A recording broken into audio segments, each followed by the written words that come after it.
ಮುಡಾ ಹಗರಣದಲ್ಲಿ ಸಿಎಂ ಪಾತ್ರವಿಲ್ಲ ಎಂದ ಮಾಜಿ ಸಚಿವ ಎಚ್ ಆಂಜನೇಯ.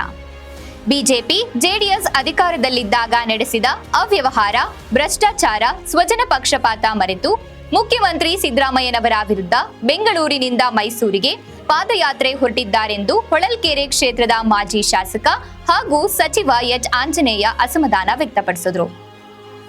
ಅವರು ಚಿತ್ರದುರ್ಗದಲ್ಲಿ ಪ್ರತಿಭಟನೆಯನ್ನ ಉದ್ದೇಶಿಸಿ ಮಾತನಾಡಿದರು. ವಾಲ್ಮೀಕಿ ಅಭಿವೃದ್ಧಿ ನಿಗಮ ಹಾಗೂ ಮುಡಾ ನಿವೇಶನ ಹಗರಣದಲ್ಲಿ ಸಿದ್ದರಾಮಯ್ಯನವರ ಪಾತ್ರವಿಲ್ಲ ಎಂದರು. ಶ್ರೀಮತಿ ಪಾರ್ವತಮ್ಮ ಸಿದ್ದರಾಮಯ್ಯನವರು, ಪಾರ್ವತಮ್ಮನವರಿಗೆ ಜಮೀನು ಯಾಕೆ ಬಂತು? ಅವರ ತವರಿನ ಉಡುಗೊರೆ ಅದು. ಅವ್ರು ಕೊಟ್ಟಿದ್ದಾರೆ. ಅವ್ರು ಕೊಟ್ಟಿರತಕ್ಕಂತಹ ಜಮೀನನ್ನ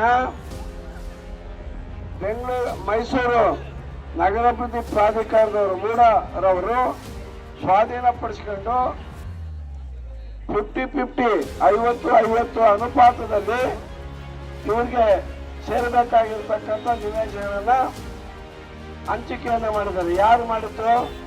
2020ರಲ್ಲಿ ನಾವು ಅಧಿಕಾರದಲ್ಲಿದ್ವ? 2017ರಲ್ಲೇ ನಾವು ಅಧಿಕಾರ ಕಳ್ಕೊಂಡ್ವಿ. 17 ನಂತರ ಬಂದಂತವ್ರು ಯಾರು? JDS, BJP. ಅದು ಏನು ರಾಜಮಾರ್ಗದಲ್ಲಿ ಬರಲಿಲ್ಲ, ವಾಮ ಮಾರ್ಗದಲ್ಲಿ ಬಂದ್ರು.